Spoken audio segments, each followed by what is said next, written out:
E aí galera, tudo bem? Vamos começar hoje a nossa primeira videoaula aqui da playlist sobre o diagrama de Linus Pauling. Quem nunca viu o diagrama de Linus Pauling, né? É um dos assuntos, né, que dá dor de cabeça para muitos alunos de ensino médio, né, que quando se deparam com esse diagrama assustam um pouco, né? Não sabem muito bem como utilizá-lo, né? O diagrama de Linus Pauling é também conhecido como o diagrama de distribuição eletrônica, né? Ele serve para quê? Ele serve para você saber quantos elétrons você tem em cada camada ou em cada nível de energia de um átomo, tá bom? Ele vai ser utilizado nos modelos atômicos. Ele vai começar a ser utilizado no modelo atômico de Rutherford, né? Onde a gente já tem as camadas, né? As camadas dentro de um átomo, e no modelo atômico de Rutherford-Bohr, né? Onde vão entrar aqui alguns conceitos básicos da quântica, né? É o início, sim, de níveis de energia, quando está essa transição entre os modelos mais clássicos para o modelo quântico, né?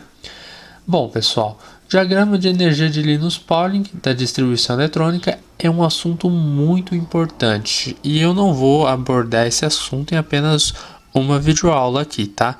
Eu vou dar algumas videoaulas para vocês, para que vocês aprendam tudo sobre o diagrama de Linus Pauling, saibam utilizá-lo facilmente, saibam tudo o que é necessário, né, para saber sobre ele. Decorar esse diagrama eu falo que não é necessário. Normalmente as tabelas periódicas já tem ele, né? As tabelas periódicas, você pode utilizar a tabela periódica, mas como alguns professores em algumas escolas exigem ou pedem para que os alunos decorem, então aí vai depender se seu professor aceita que você utilize ou não tabela periódica, né? Tem uma tabela periódica minha aqui, olha só. E aqui, deixa eu mostrar aqui para vocês. Aqui, ó, no cantinho aqui embaixo da tabela periódica, ó, eu tenho aqui um diagrama, ó, o diagrama de Linus Pauling. Então, você pode ser que na sua prova o professor já deixe, né, o diagrama lá e você só tenha que consultá-lo, você só vai ter que saber utilizar o diagrama. É igual a tabela periódica, não precisa decorar, precisa saber usar, tá bom? Mas, se caso o professor pedir para usar, não é tão difícil assim decorar ele, tá? Olha só, nós temos aqui 4 colunas nesse diagrama. Aqui a primeira coluna vai do número 1 até o número 7.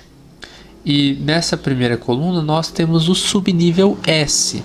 Então é sempre 1, 2, 3, 4, 5, 6, 7, S, S, S, S, S, S, S. E aqui em cima sempre é o número 2. O que é esse número 2 aqui em cima? É a quantidade de elétrons que dá para ficar nesse nosso subnível, no subnível S. Então, no subnível S, a gente tem 2 elétrons, tá bom? Ó, subnível S aqui sempre 2 elétrons, tá? Na nossa segunda coluna, nós começamos aqui do número 2 e vai até o número 7 de novo. Então, 2, 3, 4, 5, 6, 7. Só que agora estamos utilizando o subnível P, tá bom? É subnível ou subcamada, tá, gente? Isso depende do modelo atômico que está sendo abordado. Quando a gente fala do modelo atômico de Rutherford, a gente está falando sobre camadas, tá bom? Então seria a subcamada P, subcamada P. Quando é já Rutherford-Bohr, né, quando está introduzindo a quântica ali, já muda essa visão de camadas para níveis eletrônicos. Então aí já fala que são um subnível, tá? Então camada e nível é a mesma coisa. É praticamente a mesma coisa. Vai mudar algumas coisas teoricamente, mas para entender, né, é como se fosse a mesma coisa, a camada e o nível eletrônico, tá? Então a subcamada e o subnível também seriam praticamente a mesma coisa. O que muda é que quando a gente falava camada, a gente dava umas letras, né? Por exemplo, eram 7 camadas. A primeira camada era a camada K. A segunda camada, a camada L. A terceira era a camada M, a quarta era a camada N, a quinta era a O, a sexta era a camada P, e depois Q. Então, K, L, M, N, O, P, Q são as camadas, né, que tem dentro de um átomo. São 7 camadas. Essas 7 camadas também podem ser representadas por níveis. Ao invés de ser camada, é nível de energia. Olha só, a camada K é um nível 1. Tá? Aqui o nível 1. A camada L é um nível 2. A camada M é o nível 3. A camada N é o nível 4. A O é o nível 5. A P é o nível 6. E a Q é um nível 7. Aí você fica pensando, poxa, mas e aí, eu vou chamar de camada ou de nível de energia? Isso depende, gente. Como nós já vimos, os modelos atômicos eles vão evoluindo, né? Existem algumas mudanças. Quando a gente está falando do modelo atômico de Rutherford, onde eram camadas dentro de um átomo, então a gente falava K, L, M, N, O, P, Q para dar um nome, né, dessa camada. A primeira camada é sempre a K, a segunda é sempre a L. Aí quando a gente fala já de Bohr, né, estamos falando sobre níveis de energia. Então temos o nível 1, o nível 2, o nível 3, o nível 4. É basicamente a mesma coisa, tá? Se você não for se aprofundar muito, é só você saber que é uma mudança para camada, para nível de energia, uma forma de falar, tá bom? Então nós temos a camada K é um nível 1, a camada L é um nível 2, tá vendo?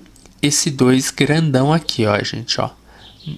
A camada M é esse 3 aqui, ó, tá bom? A camada N é esse 4 grandão aqui, ó. Por que eu tô falando esse grandão aqui? Porque quando eu falei a L e eu falei que é o 2, eu tô falando desse 2 aqui, e não desse 2zinho aqui. Por quê? O que esse 2zinho aqui é mesmo? É o número de elétrons que cabe nesse subnível S. E esse subnível S está dentro dessa camada 2, ou melhor, desse nível 2 desta camada L. Então nós temos aqui a camada K, nível 1, subnível S, 2 elétrons no subnível S, que está no nível 1, que é a camada 1. Um pouquinho doido, né? Mas com o passar do tempo, a gente vai ficar falando um pouquinho sobre o diagrama de Linus Pauling.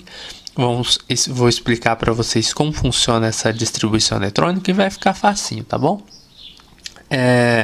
Como eu já avisei para vocês, essa vai ser uma playlist com diversas aulas sobre diagrama de Linus Pauling, onde vamos aprender como utilizar esse diagrama, como que ele funciona, e vamos fazer alguns exercícios no final da lista para ver se a gente já pegou o jeito aqui com o diagrama, tá bom, pessoal? Aguardo vocês na nossa próxima aula e até a próxima.